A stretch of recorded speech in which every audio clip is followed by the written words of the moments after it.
الحمد لله الذي حمدا كثيرا كما أمر،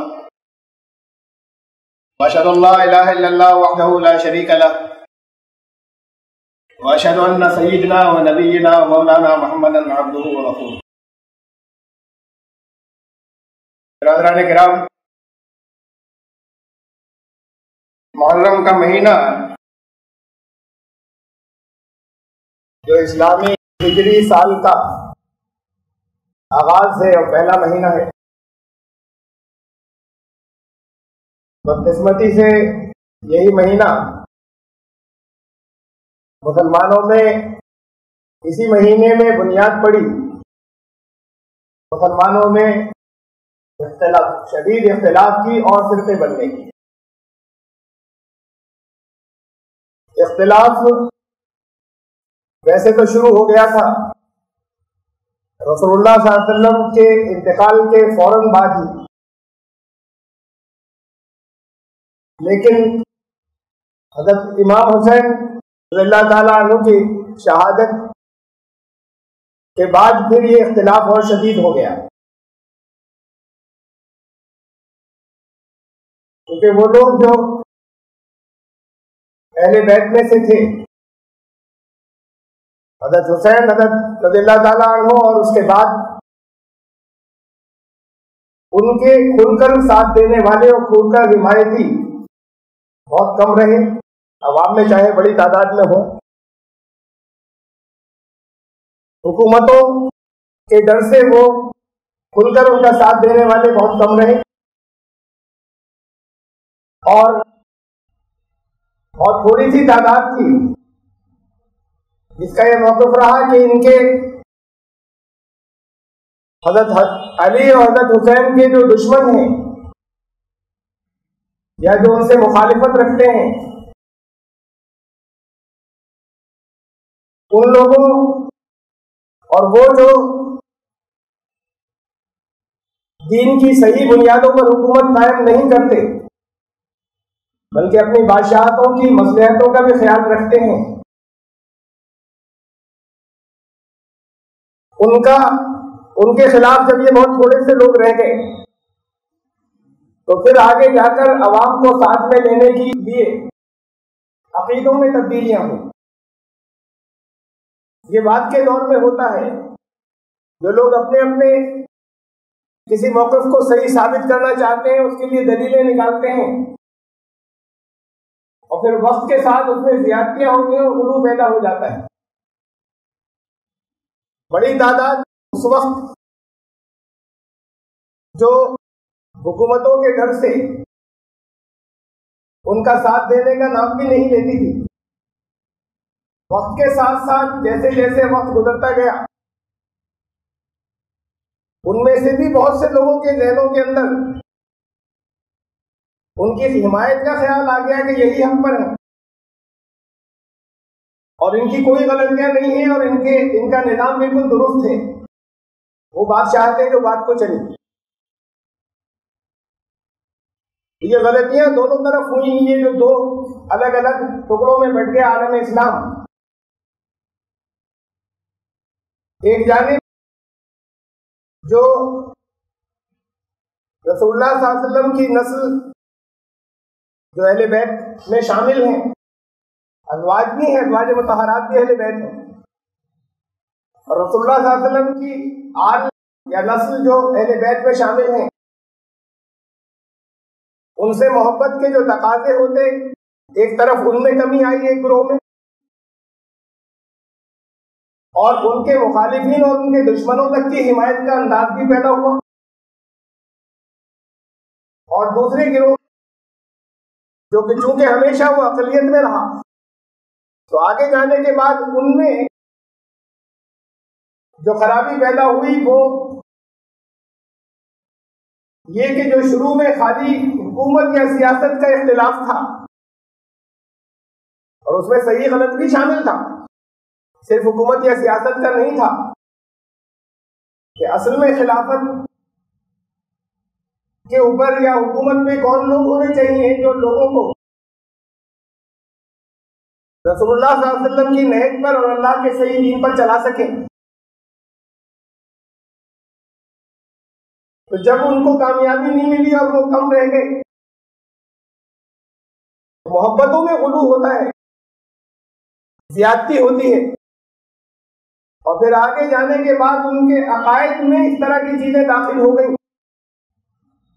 جیسے یہ دین کے لیے اہم ترین بات تھی، دین میں یہ ایمان کا ایک حصہ تھا، اس بات کو ماننا کہ وہ لوگ اللہ کی طرف سے مقرر کیے گئے تھے لوگوں کی رہنمائی کے لیے، رسول اللہ صلی اللہ علیہ وسلم کے بعد کے لوگ۔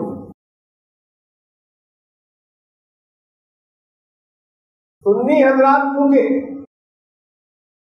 بحیثیت مجموعی جو شیعہ عقائد ہیں ان سے واقفیت نہیں رکھتے، تقریباً صفر ہے معلومات، تو پھر اختلاف اب جو ہے جس شکل میں بھی اب بنا ہوا ہے، نکل کر اب آ گیا، جس میں عقائد بھی شامل ہیں، اس کی حقیقت سے بھی واقف نہیں ہے۔ میں نہیں کہتا کہ واقف ہو جانے کے بعد کبھی ان کی دوریاں کم ہو سکیں گی، لیکن واقفیت تو ضروری ہے کہ کیا کمیاں ہیں، ان کی اصلاح کہاں سے کی جا سکے، اور بہرحال جو اپنی کمیاں ہیں ان کی بھی اصلاح کی کوشش کریں۔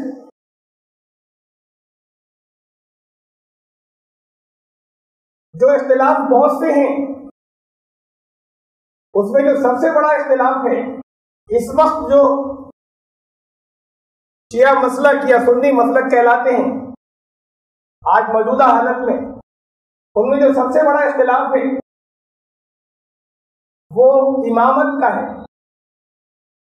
میں بڑا اس وجہ سے کہہ رہا ہوں کہ یہ عقیدے میں اور ضروریات دین میں داخل ہوا۔ جیسے آپ لوگوں کے نزدیک، سنی حضرات کے نزدیک جو موٹی موٹی سی بنیادیں ہیں ایمانیات کی، وہ توحید، آخرت اور رسالت ہیں، اس کی تفصیلات میں اور بھی ہیں۔ ان کے یہاں ایک مسئلہ امامت بھی ہے شیعہ حضرات کے یہاں، جو دین کی بنیادوں میں سے ہے کہ اس کو بھی ماننا ایمانیات کے لیے ضروری ہے۔ امامت اور پھر اس کی ہی اصل میں شاخ ہے ایک عدالت، عدل کا ہونا۔ لیکن اصل اختلاف اب جو موجودہ ہے، جب تک جہاں تک عقیدوں کا سوال ہے، اور تو بہت سی چیزوں میں ہے، فقہ کی اور ذرا اور اس سے وہ چاہے سامنے سے نظر زیادہ آتی ہیں کم اہم چیزوں پر اختلاف، چاہے ان پر بہت بڑا ہے، لیکن یہ اختلاف ایمانیات پر ہے، تو اس لیے میں یہ کہہ رہا ہوں کہ سب سے بڑا ہے۔ لفظ امام آپ لوگ استعمال کرتے ہیں ہر اس شخص کے لیے کہ جو بہت علم والا ہو اور اس نے اپنی زندگی لوگوں کی رہنمائی کے لیے لگائی ہو، کھپائی ہو۔ حدیث کے بہت سے امام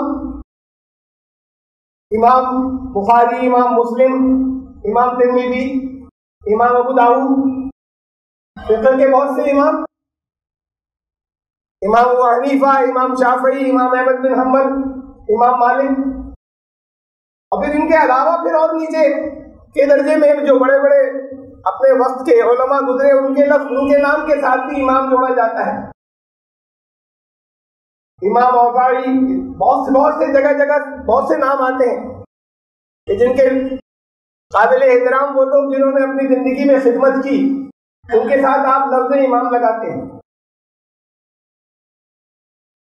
حضرت حسین کے ساتھ بھی لگاتے ہیں، امام حسین، سنی حضرات لگاتے ہیں، لیکن اسی معنوں میں لگاتے ہیں کہ قابل احترام تھے بہت، اور لوگوں کی انہوں نے بھی رہنمائی کی۔ شیعہ حضرات کے یہاں لفظ امام کا مفہوم کچھ اور ہے، یہ نہیں ہے،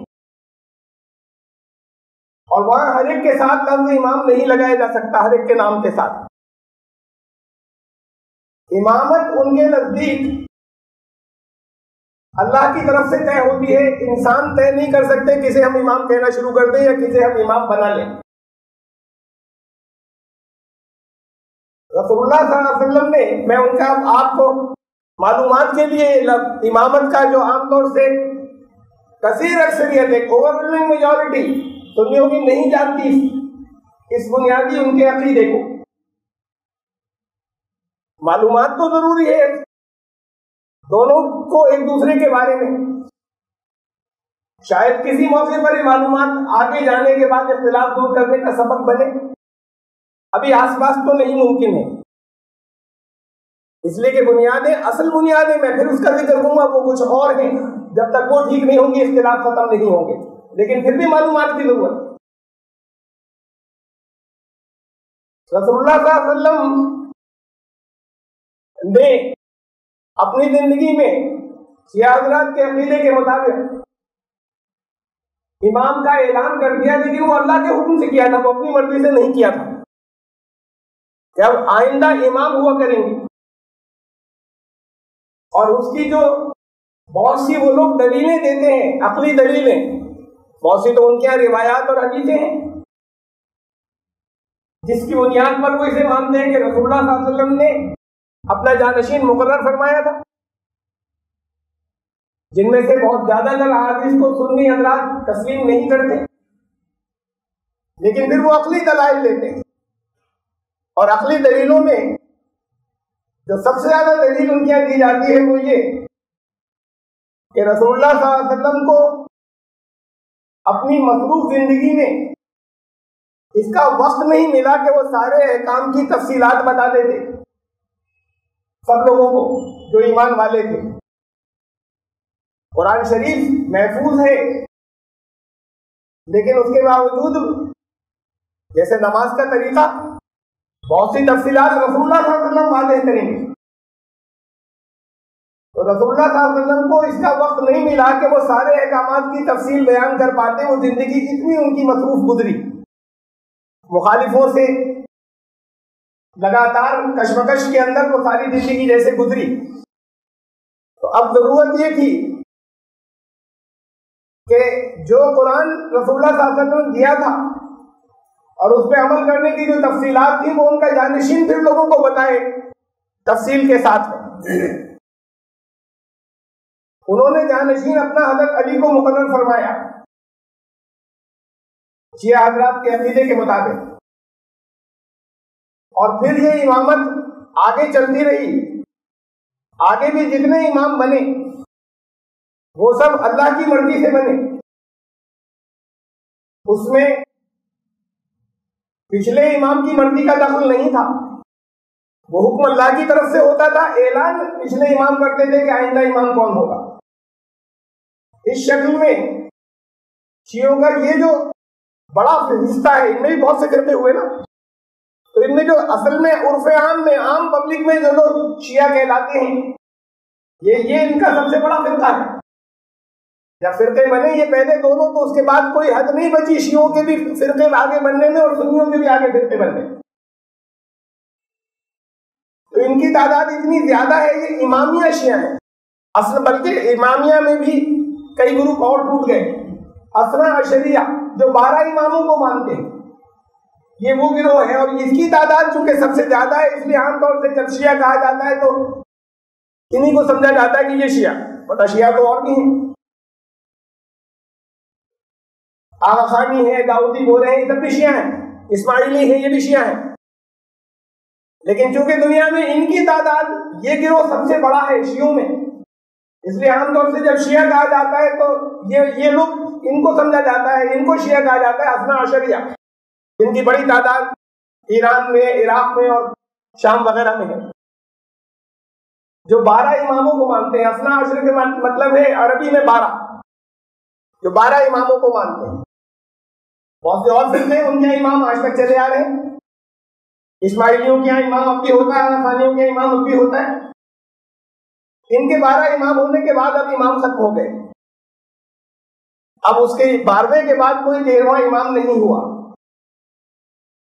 پھر ایک روایت، ایک حدیث کا وہ حوالہ دیتے ہیں کہ رسول اللہ صلی اللہ علیہ وسلم نے فرمایا تھا کہ میرے بعد 12 امام ہوں گے اور وہ سب قریش سے ہوں گے. اب یہ 11ویں امام تک حضرت علی پہلے، 11ویں امام تک سلسلہ تو ایسے ہی چلا کہ وہ امام اللہ کی طرف سے مقرر ہوتے رہے جن کا پچھلے امام اعلان کرتے رہے. لیکن 11ویں امام حسن عسکری، ان کے زمانے میں مخالفت یا شدت اتنی زیادہ ہو گئی حکومت وقت کی، جو اس وقت حکمران تھا معتمد باللہ، وہ اس تلاش میں تھا کہ اب ان کی اولاد ہو تو اسے قتل کر دیا جائے، کہ میں انہی کی ساری تفصیلات ان کی طرف سے بتا رہا ہوں۔ تو حضرت امام حسن عسکری رحمۃ اللہ علیہ نے ان کی پیدائش کو، جب یہ پیدا ہوئے ان کے صاحبزادے، ان کا نام محمد تھا، امام محمد بن حسن عسکری، جو بعد تو 12ویں امام کہلائے، جب ان کی پیدائش ہوئی تو ان کی پیدائش کو خفیہ رکھا، لوگوں کو نہیں معلوم تھا۔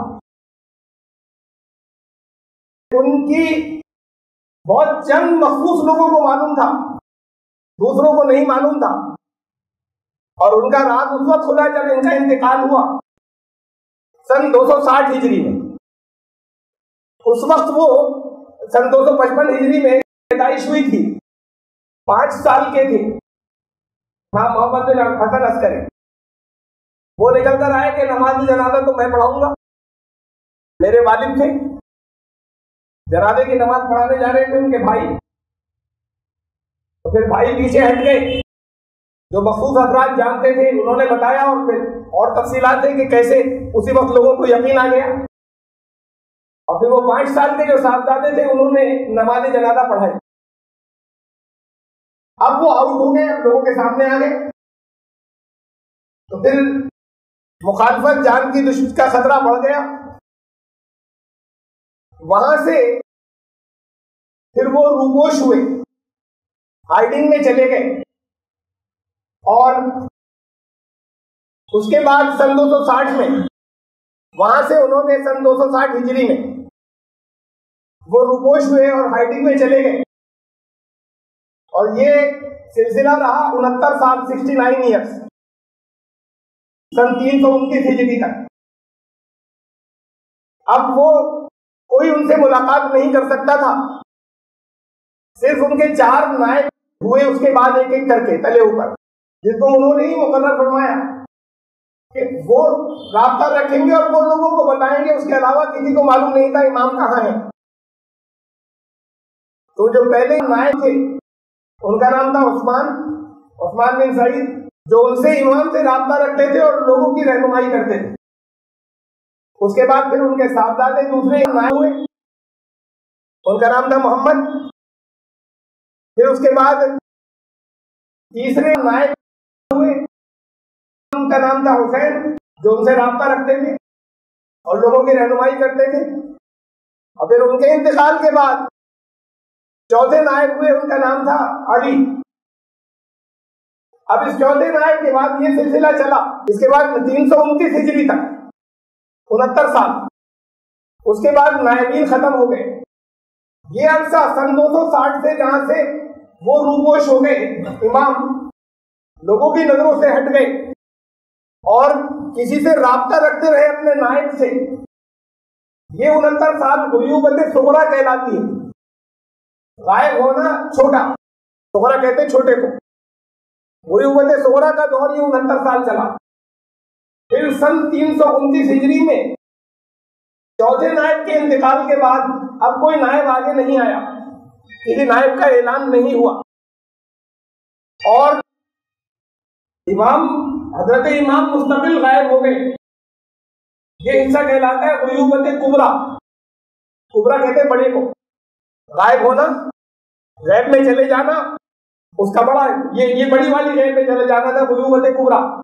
وہ غیوبت کبریٰ سن 329 ہجری سے آج تک جاری ہے۔ یہی امام پھر ظاہر ہوں گے، تشریف لائیں گے دنیا میں امام مہدی کی حیثیت سے۔ سنی حضرات کی اکثریت بھی امام مہدی میں ایمان رکھتی ہے، لیکن کسی شخصیت پر ان کا اتفاق نہیں ہے کہ امام مہدی کون ہے۔ ایک امام مہدی آئیں گے، شیعہ حضرات کے نزدیک امام مہدی وہ ہیں 12ویں امام، جنہیں وہ امام غائب بھی کہتے ہیں، بہت سے لقب ہیں، امام قائم، بہت سے ان کے لقب ہیں، ان کا نام لینا منع ہے۔ جیسے میں یہاں پہ کہہ رہا ہوں ان کا نام محمد تھا، امام محمد بن حسن عسکری، یہ لفظ محمد حضور صلی اللہ علیہ وسلم کے لیے بولے تو ٹھیک ہے، کسی کا نام محمد ہے اس کے لیے بولا جا سکتا ہے، حضرت امام کے لیے لفظ ان کا نام نہیں لیا جا سکتا، ان کیا منع ہے مسئلے کے طور پر، لکھنا بھی منع ہے، توڑ کر لکھتے ہیں، میم الگ ہے الگ، میم الگ دال الگ، توڑ کر تو لکھ دیتے ہیں، ملا کر محمد نہیں لکھتے جب ان کا نام لکھنا ہوتا ہے، ان کو صرف لقب سے ان کا نام لینا جائز ہے، کہتے ہیں حرام ہے، سخت گناہ ہے ان کا نام لینا، ان کا نام تبھی لیا جا سکے گا جب وہ ظاہر ہوں گے، اس کے بعد، اس سے پہلے نام لینا جائز نہیں ہے۔ تو بہرحال وہ غائب ہوئے تو کہیں غائب ایسے نہیں ہوئے ہیں آج بھی زندہ، تو وہ غائب ایسے نہیں ہوئے آج بھی زندہ ہے کہ جیسے حضرت عیسیٰ کو رفع کر دیا گیا مسلمانوں کی عظیم اکثریت کے مطابق، آسمانوں پر اللہ نے اٹھا لیا ان کو، اس شکل میں غائب نہیں ہوئے، یہی ہیں اپنے گوشت کو اس کے جسم کے ساتھ آج بھی موجود ہیں دنیا میں۔ اب یہاں امام صاحب کی موجودگی کے بارے میں دو نظریات ہیں۔ امام عصر لوگوں کے بیچ ہی رہتے ہیں مگر لوگ ان کا جسم نہیں دیکھتے، یہ نظریہ بعض احادیث سے بھی ثابت ہے ان کی، اور بعض دوسری روایات کے مطابق وہ لوگوں کے بیچ حاضر ہیں، عام لوگوں کے مانند زندگی گزارتے ہیں مگر لوگ آپ کو نہیں جانتے، اگرچہ ان کے وجود مبارک کا مشاہدہ بھی کرتے ہیں۔ اس وقت ان کی عمر ہجری سال کے مطابق 1181 سال ہے، کتنی اور ہوگی جب وہ ظاہر ہوں گے، پھر ان کا انتقال ہوگا، یہ کچھ نہیں معلوم۔ جب بھی امام مہدی ظاہر ہوں گے، یعنی امام غائب یا امام محمد بن حسن عسکری، اور اس کے بعد پھر دنیا میں آئیں گے اور پھر دنیا کے اندر اسلام کا غلبہ ہوگا، پھر ان کا انتقال ہوگا، تو وہاں تک ان کی عمر چلے گی، ابھی 1181 سال ہو چکی ہے، اور اسی جسم کے ساتھ میں وہ اسی زمین پر کہیں موجود ہے مختلف مقامات کے اوپر۔ یہ کل ملا کر امامت کا عقیدہ ہے، اللہ کی طرف سے مقرر ہوئے ہیں یہ سب شیعہ حضرات کے نزدیک۔ لوگوں کو شورا کو یا لوگوں کو مشورہ کر کے کسی کو امام بنانے کا حق نہیں تھا، اس کے لیے قرآن شریف میں جہاں جہاں وہ آیات آتی ہیں جہاں لفظ امام آیا جن کے اندر، ان سب آیتوں کو وہ تشریح میں رکھنے کے لیے انہی کا تذکرہ ہے۔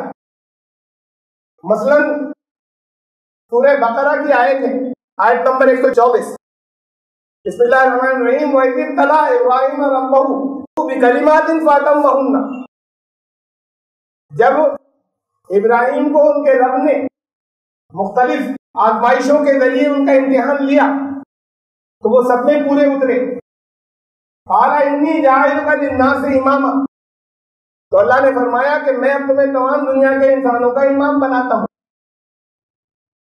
اس کے آگے ہے کہ قَالَ وَمِن ذُرِّيَّتِي، حضرت ابراہیم نے کہا اور میری نسل میں بھی، فرمایا لا ینال عہد الظالمین، تمہاری نسل میں سے جو ظالمین ہوں گے، ظالم ہوں گے، میرا عہد ان کے لیے نہیں ہے، میرا عہد انہیں نہیں پہنچے گا۔ اس آیت سے وہ 3 نکات نکالتے ہیں۔ حضرت ابراہیم تو نبی تھے جب ان کے امتحان چل رہے تھے، ابتلا اور آزمائش چل رہی تھی، جب حضرت حاجرہ کو اور حضرت اسماعیل کو وہاں چھوڑ کر آئے ریگستان میں، اللہ کے بہت عظیم شان نبی تھے۔ ایسے ہی درمیان میں بہت سے ان کے امتحان آئے، اللہ کے بڑے ان میں سے نبی تھے جو اولو العزم رسول کہلاتے ہیں، ان رسولوں میں سے تھے، لیکن ایک اسٹیج وہ آئی کہ جہاں پر اللہ نے اعلان فرمایا کہ تم سارے امتحانوں میں پورے اترے، اب میں تمہیں امام مقرر کرتا ہوں۔ اس سے وہ دو دلیلیں یہاں سے نکالتے ہیں کہ دیکھیے نبوت، نبی کتنے عرصے سے تھے اور کتنے بڑے نبی تھے، اب امام بنائے۔ امام کا مطلب نبوت سے الگ ہوا۔ اللہ نے کہا انی جاعلک فی الناس اماما، میں تمہیں دنیا کے انسانوں کا امام بناتا ہوں۔ اگر ہر نبی کو ہم امام کہتے ہیں، ابراہیم امام بالکل آخر کے حصے میں بنائے گئے دنیا کے انسانوں کو، تو امامت کا منصب نبوت سے الگ ایک منصب ہے جو قرآن سے ثابت ہے۔ اب وہ دنیا اور پھر یہ امامت کا منصب نبوت سے زیادہ اونچا ہوا، اس لیے کہ حضرت ابراہیم کتنے عرصے تک نبی تھے اور رسول تھے، اب امام مقرر کیے گئے، جب سارے امتحانوں میں کامیاب ہو گئے تو یہ منصب، یہ اس سے یہ پد نبوت سے بھی اوپر ہوا جاتا ہے۔ پھر یہ 2 باتیں اس کے اندر، پہلی تو یہ کہ نبوت اور امامت الگ الگ چیزیں ہیں، ایک ہی شخص نبی بھی ہو سکتا ہے، امام بھی ہو سکتا ہے، لیکن یہ 2 الگ منصب ہیں۔ دوسری یہ کہ اللہ نے کہا میں نے بنایا تمہیں، لوگوں نے مقرر نہیں کر لیا، تو اللہ نے کہا میں نے تمہیں امام بنایا، تو یہ امام کو اللہ مقرر فرماتا ہے، انسان نہیں بنا لیتے۔ اور تیسری بات اس آیت سے وہ یہ نکالتے ہیں، اخذ کرتے ہیں کہ حضرت ابراہیم نے کہا کہ میری نسل میں سے بھی ہے میرے رب، تو فرمایا کہ میرا عہد ظالموں کو نہیں پہنچے گا۔ تو جو لوگ گناہ کرتے ہیں، کسی گناہ میں کبھی ملوث ہوتے ہیں، یعنی کہ عادی گناہ گار نہیں، بلکہ کبھی بھی کوئی گناہ کرتا ہے تو تھوڑا بہت ظلم کر بیٹھتا ہے اس وقت، تو جب اللہ نے کہا کہ ظالموں کو یہ منصب نہیں ملے گا، تو وہ کہتے ہیں قرآن کی آیت سے ثابت یہ ہوا کہ جو امام مقرر ہوں گے، اور پہلی بات تو اللہ مقرر کرے گا، دوسری بات وہ معصوم ہوں گے، جیسے نبی معصوم ہوتے ہیں، معصوم الخطا، کہ وہ اس لیے کہ اگر انہوں نے کبھی کوئی غلطی یا گناہ کیا ہو تو وہ تو پھر چاہے چھوٹا سا ظلم ہو گیا، تو جب اللہ نے کہا ظالموں کو میرا عہد نہیں پہنچے گا، تو اس لیے ثابت ہوا امام معصوم ہوتے ہیں۔ یہ ہے پورا عقیدہ، یہ میں نے آپ کو ایک آیت سے بتایا، وہ بہت سی آیتوں کا حوالہ دیتے ہیں، پر کہتے ہیں کہ یہ جو آخری امام تھے، قرآن شریف میں 300 سے زیادہ آیتیں ہیں جس میں آخری امام کا ذکر ہے۔ اب پوچھیں کہ بھائی کون کون سی ہیں، تو بالکل شروع سے آپ شروع کی سن لیجیے، پورے قرآن میں 300 سے زیادہ۔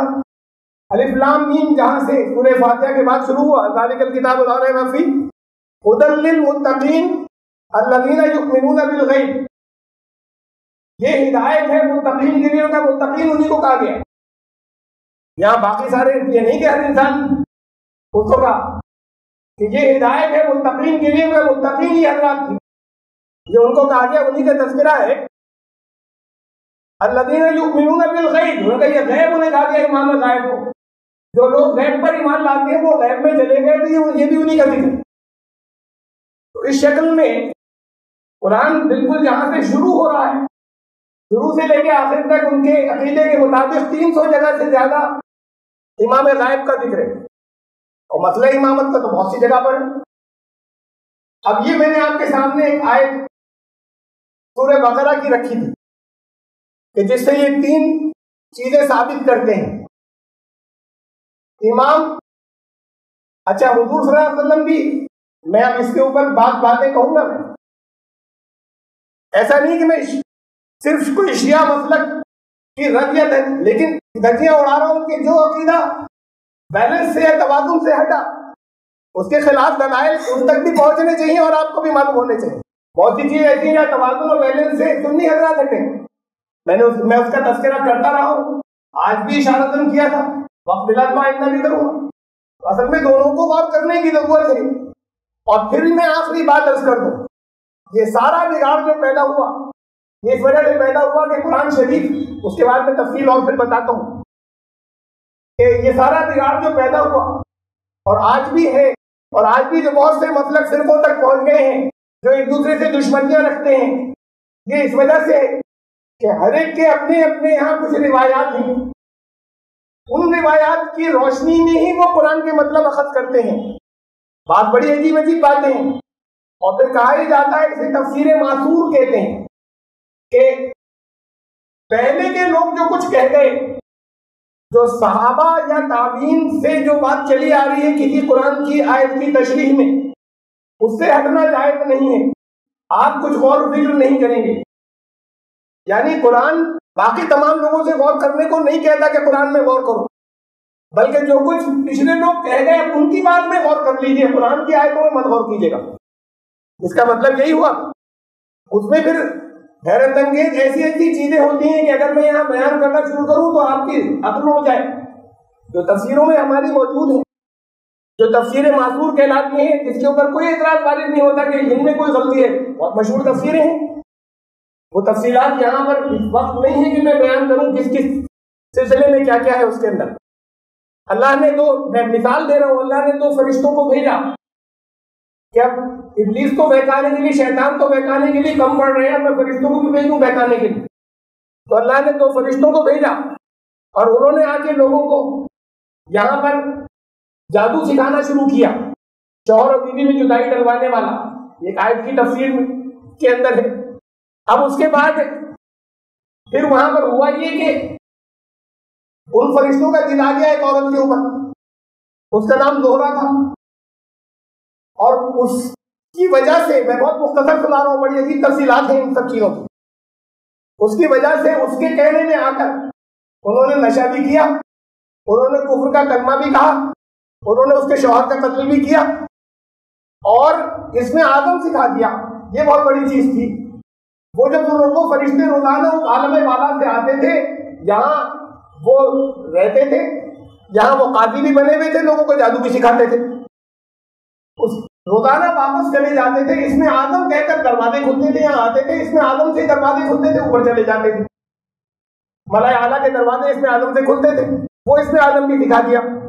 جیسے ہی انہوں نے اس میں آدم سکھایا، وہ عورت فوراً روانہ ہو گئی عالم بالا کی طرف، اور اس نے اس میں آدم پڑا، دروازے کھل گئے، وہ وہاں سے کراس ہو گئی جہاں سے کوئی نہیں کراس ہو سکتا.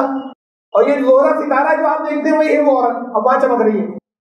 یہ وینس، یہ آپ کی تفسیروں میں ہے، بڑی مشہور تفسیروں میں. تو بات یہ کہ تفسیر معصور ہم پچھلی چیزوں سے نہ ہٹ سکیں. اب اس واقعے کی پھر تائید آتی ہے حدیث کی کتابوں کے اندر. بعض حضرت عائشہ کے پاس ایک عورت آئی، اس نے کہا بالکل. پھر اللہ نے ہوا یہ کہ اس نے کہا فرشتوں سے کہ اب بتاؤ تمہیں سزا کیا دی جائے؟ آخرت کی سزا چاہتے ہیں اسی دنیا میں؟ انہوں نے کہا اسی دنیا میں سزا دے دی ہے اللہ، آخرت کی تو بہت سخت ہوگی. تو بابل میں ایک کنواں ہے، اندھا کنواں، وہاں الٹے لٹکے ہیں وہ آج، ان کو وہاں الٹا لٹکا دیا گیا ہے بیبیلونا میں. اب اس واقعے کی تصدیق ایک حدیث کی کتابوں کے اندر ایک حدیث میں ملتی. حضرت عائشہ کے پاس ایک عورت آئی، اس نے کہا بالکل سچا واقعہ ہے، میں خود ملی تھی ان سے وہاں بابل میں جا کر، اور میں نے کہا جادو سکھا دو. تو انہوں نے، اب یہ اس کے آگے کی بڑی عجیب تفصیل ہے، میں وقت کی وجہ سے چھوڑ رہا ہوں. انہوں نے کیا شرطیں رکھی اور کیسے انہوں نے کیا اور پھر جادو سکھا دیا. جب بہت عجیب حرکتیں کہیں، فلاں تندور میں پیشاب کر کے آؤ کیا، اس کے بعد جب وہ سب کچھ ہو گیا تو انہوں نے جادو سکھا دیا.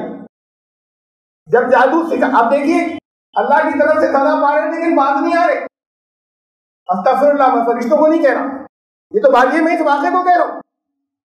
تائید میں کیا واقعہ نقل ہو رہا ہے کہ انہوں نے گناہ کیا، اس گناہ کی انہوں نے کہا کہ اللہ یہی زمین پر سزا دے دیجیے، اب ان کو سزا میں وہ پڑے ہوئے ہیں. اب یہ عورت چاہتی ہے تو وہ آپ بھی بات نہیں آ رہے، اب بھی سکھائے چلے جا رہے ہیں سزا کے دوران. یہ کیا کیا چیزیں ہیں جو جب آپ اس کی روشنی کے اندر سارے میننگ قرآن کے کرنے شروع کریں گے، اور جب پھر جو ان کی روایات ہیں اس کی روشنی میں جب وہ قرآن شریف کے مطلب نکالنے شروع کریں گے تو پھر طرح ہر ایک کی روایات الگ الگ ہیں، ہر مسلک والوں کے الگ ہیں. یہ مسلک والا ان کی نہیں مانتا، اس مسلک والا ان کی نہیں مانتا. وہ کہتا ہے کہ وہ نہیں کمزور ہے، کہتا ہے کہ یہ ان کی سند کمزور ہے. یہ جھگڑے چلے آ رہے ہیں آج تک. تو جب اس کی بنیاد پر آپ اپنے قرآن اللہ کے کلام کی بھی تشریح شروع کریں گے تو پھر اس کے بعد فرقے ضرور بنیں گے. ہونا ہی چاہیے کہ اللہ کے کلام کی آیات سے جو واضح مفہوم ہے ان سے جو چیز ٹکراتی ہے اسے ہم قبول نہ کریں. باقی ہمیں جو کچھ ملتا ہے اس پر سب پر عمل کریں، لیکن جو چیز اس سے ٹکراتی ہے اسے قبول نہ کریں. یہ تو جب تک یہ طریقہ نہیں ہوگا یہ فرقے رہیں گے، کوئی ختم نہیں کر سکتا کہ ہم اسے سپریم نہ بنا لیں، فائنل اتھارٹی نہیں بنا لیں. اللہ کے کلام کو جب تک آخری سند نہ بنا لیں اس وقت تک یہ مسلک نہیں، یہ مسلک کا اختلاف ختم ہو سکتا ہے، جو فرقے ہو گئے وہ ختم ہو سکتے ہیں. لیکن بہرحال میں نے معلومات کے لیے آپ کو کہ ان کے عقائد کیا ہے کچھ باتیں بتائی. یہ اگلی بات تھی، میرا ہے ظالموں کو نہیں پہنچے گا. اب کوئی گناہگار جو ہے، کوئی خطا کار، وہ نہیں امام بن سکتا. یہ امام تو اللہ بناتے ہیں، معصوم ہوتے ہیں. دیکھیے قرآن شریف میں کتنے مقامات کے اوپر عبس وتولی ان جاءہ الاعمی، رسول اللہ صلی اللہ علیہ وسلم سے کہا گیا کہ ایک نابینا آیا، آپ نے پیٹ پھیر لی. آپ کے پاس نابینا آیا تو ایک خطا تھی، گناہ نہیں تھا. دین کی محبت میں کچھ سردار بیٹھے تھے کہ انہیں سمجھا دوں، وہ دیکھ نہیں رہے تھے، وہ آئے تو ذرا سے ناگواری محسوس ہوئی کہ اس وقت نہ آتے، انہیں سمجھا رہا تھا میں. وہی آئی کہ تم نے تیوری چڑھائی، پیٹ پھیری، اس لیے کہ تمہارے پاس یہ آئے تھے. ایک خطا تھی، یہ گناہ نہیں تھا. تو خطائیں ایسی نہیں ہوتی جس کی وجہ سے کوئی معصوم نہیں رہے. یہ خطائیں ہو جاتی ہیں جو جان بوجھ کر گناہ نہیں ہوتا لیکن خطا ہو جاتی ہیں. یہ قرآن میں بہت سے مقامات کے حضور صلی اللہ علیہ وسلم کے لیے. سورہ توبہ کے اندر آیت نمبر 43 کہا کہ اللہ تمہیں معاف کرے میں جلدی کی وجہ سے ترجمہ پڑھ رہا ہوں. اللہ تمہیں معاف کرے، تم نے ان لوگوں کو اجازت دی کیوں جو اجازت مانگ رہے تھے کہ جہاد میں نہیں جائیں گے؟ تمہیں پہلے یہ چیک کر لینا چاہیے تھا کہ ان میں کون سچ مچ صحیح عذر پیش کر رہے ہیں اور کون جھوٹے ہیں ان میں. اس کے بغیر تم نے جس نے بھی اجازت دی سب کو اجازت دے دی. اللہ تمہیں معاف کرے، عفا اللہ سے بات شروع ہوئی، اللہ تمہیں معاف کرے. تم نے ایسا کیوں کیا؟ ایک خطا کی طرف اشارہ کیا جو دین کی اسٹیٹ کی محبت میں تھی، صحیح طریقہ کار اپنے طور پہ فیصلہ کر رہے تھے. اللہ نے فرمایا کہ نہیں، یہ نہیں تھا طریقہ کار، اللہ تمہیں معاف کرے، آئندہ ایسے مت کرنا. تو یہ خطائیں اور حضور صلی اللہ علیہ وسلم معصوم تھے، تو یہ خطائیں ایسی نہیں ہوتی جس کی وجہ سے کسی کو گناہ گار قرار دے دیا جائے.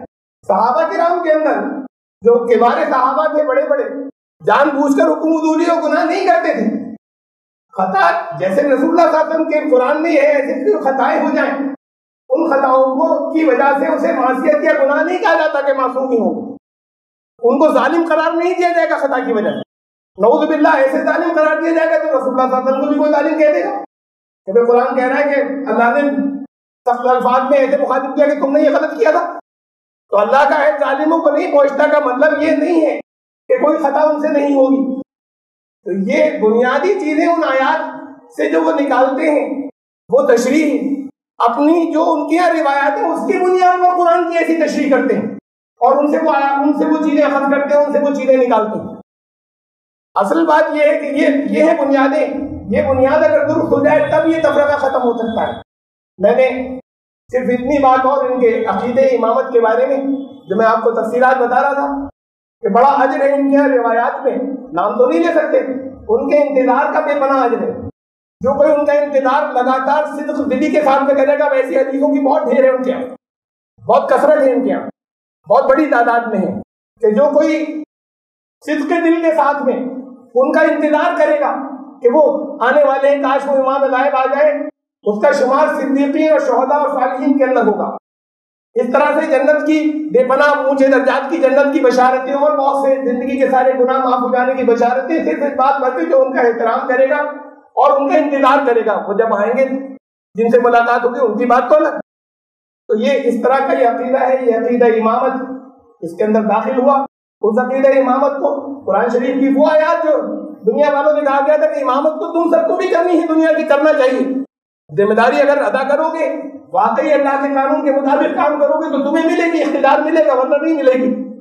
تمہیں ہر انسان کو کرنا چاہیے. اس کو انہوں نے ان مخصوص افراد سے جوڑ دیا جس کے بارے میں قرآن نے کئی واضح نام نہیں لیا. دیکھیے ایک آخری بات میں اس میں عرض کر رہا ہوں کہ جو ایمانیات کی چیزیں ہوتی ہیں، فروعی نہیں، جزوی نہیں، جو ایمانیات کی چیزیں ہوتی ہیں وہ صاف لفظوں میں اس کا اعلان کیا جاتا ہے. قل انی رسول اللہ الیکم جمیعا، کہہ دو میں تم سب کی طرف سے اعلان کرو کہ اللہ کا رسول بن کر آیا ہوں، محمد صلی اللہ علیہ وسلم سے کہا گیا. تو جو توحید کا صاف اعلان کیا گیا، عقیدہ رسالت کا صاف اعلان کیا گیا، عقیدہ آخرت کا صاف اعلان کیا گیا، اور ان سب کے خالی اعلان ہی نہیں کیا گیا بلکہ بار بار وضاحت کے ساتھ میں، تفصیل کے ساتھ میں بتا دیا گیا. کہیں یہ نہیں کہا گیا کہ اب نبی کے بعد، حضور صلی اللہ علیہ وسلم کے جانے کے بعد اب امام آیا کریں گے تو انہوں نے ایمان لانا، وہ امام 12 ہوں گے. ٹھیک ہے، 12 کی تفصیل حضور صلی اللہ علیہ وسلم بتاتے ہیں. اور پھر اچھا نبی صلی اللہ علیہ وسلم کی زندگی مان لیجیے کہ انہیں فرصت نہیں ملی جیسے کہ وہ دلیل دیتے ہیں، تو پھر حضرت علی کافی تھے، ان کو تو زندگی میں فرصت تھی نا. اب نبوت کے فرائض تو نہیں انجام دے رہے تھے، وہ خلیفہ ہی بننے کے بعد نہیں، اس سے پہلے بھی اب نبوت کے فرائض تو نہیں انجام دے رہے تھے. تو پھر وہ لوگوں کو مسائل بتا دیتے، پھر یہ 12 تک جانے کی کیا ضرورت تھی اس کے لیے. اور انہیں کہتے ہیں، وہ امام کو کہتے ہیں حجت اللہ، اللہ کی حجت. اور اللہ کی حجت زمین پر ہر وقت رہنی چاہیے، ہر لمحے ہونی چاہیے. مثالوں میں بڑی عجیب عجیب دیتے ہیں. حضرت عیسیٰ نے بھی دیکھیے خود مقرر کیے تھے اپنے جانشین. تو حضرت عیسیٰ نے تو 12 حوالی کیے تھے نا مقرر، تو 12 امام ہو جائیں گے ایک ہی وقت میں. کیا جو 12 حوالی تھے وہ تو ایک ہی وقت میں تھے، سارے الگ الگ تھوڑی تھے. بڑی عجیب پھر مثالیں دیتے ہیں جب کسی چیز کو جو ثابت نہیں ہوتی کوئی ثابت کرنا چاہتا ہے. اب یہ درمیان میں باقی کے لیے امامت کی ضرورت اللہ کی طرف سے مقرر کی ہوئی ہے. ہمارے لیے امام ہیں، وہ بڑی عظیم شخصیات تھے یہ جتنے بھی تھے، اللہ کی ان کے اوپر رحمت ہو اور اللہ کی ان کے اوپر برکتیں ہو. اور ہم تو آپ اپنی خود روزانہ نماز میں آل محمد کے لیے دعا کرتے ہیں، اللہم صلی علی محمد وعلی آل محمد. تو یہ ہمارے لیے قابل احترام تھے. لیکن اللہ کی طرف سے مقرر کیے ہوئے امام، حضرت علی کے بعد کوئی ان کے اس کے دلیل کے مطابق بات کو تو ضرورت نہیں بچ رہی، ان کی زندگی تو پوری تھی جس میں وہ احکامات لوگوں کو واضح کرتے تھے، جو نعوذ باللہ رسول اللہ صلی اللہ علیہ وسلم سے رہ گئے تھے انہیں وقت نہیں ملا تھا، وہ حضرت علی واضح کرتے تھے۔ اور پھر ہر وقت اگر زمین پر رہنا ضروری ہے تو کس کے لیے؟ لوگوں سے رابطے کے لیے نا، ان کا تو کوئی رابطہ نہیں ہے۔ سن 329 ہجری سے آج تک امام غائب کا تو لوگوں سے کوئی رابطہ نہیں ہے کسی بھی طرح کا۔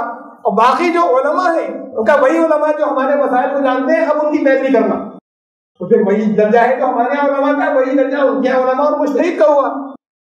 اس میں پھر ہر وقت امام غائب کی موجودگی کی ضرورت کیا تھی کہ زمین پر رہنا چاہیے ہر وقت؟ مقصد اگر یہ ہے تو حضرت عیسیٰ کو ٹھیک ہے، اللہ نے کہتے ہیں کہ حضرت عیسیٰ غائب ہو گئے، آپ لوگ مانتے نہیں مانتے؟ اللہ نے اٹھا لیا تو ان کو بھی کر سکتا تھا۔ حضرت عیسیٰ کو اللہ نے رفع کیا، اور اس زمین میں سے جانے کے بعد جسم کے اصول بدل جاتے ہیں، وقت کے پیمانے بدل جاتے ہیں، وہاں وقت ایسے نہیں چلتا جیسے یہاں پر چل رہا ہے۔ جہاں کے زمانے گزر جائیں گے، جہاں حضرت عیسیٰ علیہ السلام ہے وہاں پر وقت نہیں گزرے گا۔ تو وہاں پر اگر حضرت عیسیٰ آج موجود ہے اور وہ اتنی ہی عمر کے ہوں جب وہ واپس آئیں تو اس کے اندر کوئی تعجب کی بات نہیں ہے۔ لیکن اس زمین کے اوپر کوئی شخص اسی گوشت پوش کے ساتھ میں زندہ ہو، یہ اللہ کی سنت کے خلاف ہے، یعنی اللہ کے بنائے ہوئے قوانین کے خلاف ہے۔ ہم یہ نہیں کہہ رہے کہ اللہ اس کے خلاف نہیں کر سکتا، وہ خود قانون کا مالک ہے، لیکن یہ اللہ نے اعلان کر دیا کہ اللہ تعالیٰ کرے گا نہیں اپنی سنت یا اپنے بنائے ہوئے قوانین کے خلاف ہو۔ وَلَن تَجِدَ لِسُنَّتِ اللَّهِ تَبْدِيلًا، اللہ کے قانون میں، اللہ کے بنائے ہوئے سنت میں تمہیں کوئی تبدیلی نہیں ملے گی۔ تو یہاں کوئی انسان اس شکل میں ہزاروں سال تک جینے والا اسی شکل میں کہ اتنی ہی عمر کے ساتھ میں جب سامنے آئے تو وہ اتنی عمر کا ہو، یہ ایسا یہاں پر اس دنیا کے اندر نہیں ہو سکتا، یہ اس کے خلاف ان کا عقیدہ ہے۔ اور قرآن شریف کی آیت سے جو استشہاد کرتے ہیں اس کے مقابلے میں جو دلیل ہے وہ آپ کے سامنے رکھی، جو دلیلیں ہیں وہ آپ کے سامنے رکھی۔ بہت سی ہیں چیزیں، آج بھی ذرا بہت زیادہ ہو گیا، ہم میں تو بہت سی چیزیں ہیں، اس میں بھی جتنے وہ ثبوت دے رہے ہیں ان کے خلاف بھی بہت سی چیزیں ہیں۔ اللہ تعالیٰ ہمیں پہلی چیز جاننا ہے، اس کے بعد ہم کچھ غلطیاں اگر کہیں ہوں گی تو انہیں درست کر سکیں گے۔ اللہ تعالیٰ ہمیں توفیق عطا فرمائے کہ ہم چیزوں کو جانیں، علم بھی حاصل کریں اور اس کا صحیح استعمال بھی کریں، اور صحیح استعمال صحیح مقصد کے لیے ہو کہ امت کے اندر اتحاد پیدا ہو جائے اور تفرقہ دور ہو، اور کسی جگہ کوئی غلطیاں ہیں ان غلطیوں کی اصلاح۔ بارک اللہ لنا و لکم فی القرآن العظیم انہ تعالی جواد۔